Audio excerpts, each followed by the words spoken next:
y amplíen las capacidades y saberes construidos durante su trayectoria educativa.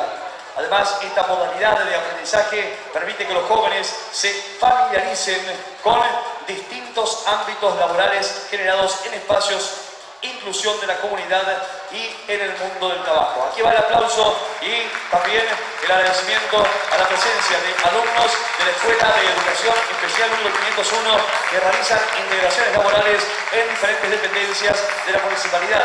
Ejemplo, vivero municipal, Parque Miguel Emilio, también el Jardín Maternal Evita, también en el Corralón Municipal, en las delegaciones de los diferentes puntos del partido y en el Jardín Infante Municipal La Salle.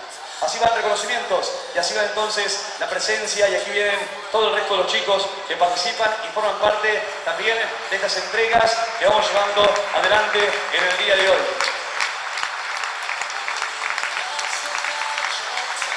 Convocamos al señor concejal Arturo Rojas para hacer la entrega del próximo reconocimiento que llevamos adelante ante todos ustedes en este filántropo de este año 2014.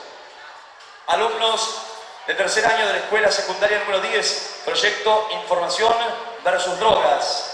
Va a ser entrega Arturo Rojas. Es un trabajo de investigación que logró el pase regional a la Feria Distrital de Ciencias y Tecnología desde el área de Ciencias Sociales a cargo de la profesora María Belén Niveiro. Esta investigación está enfocada a las drogas utilizadas durante la adolescencia, sus efectos sobre ellas y los motivos de consumo. El proceso en la realización de este trabajo fue un fin en sí mismo, ya que la elaboración dio lugar a la información, formación y debate respecto de las drogas y su utilización, en este caso en la ciudad, y así entonces el trabajo desde la Escuela número 10.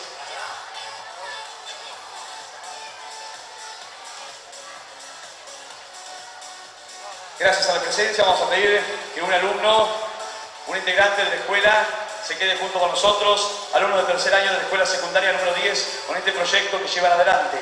Vamos a convocar a la señora concejal Ana Asa para hacer entrega de la próxima mención en este filántropo que vamos junto con todos ustedes llevando adelante, que esta noche va a tener además la entrega por primera vez del filántropo popular que será votado por todos nosotros en este día.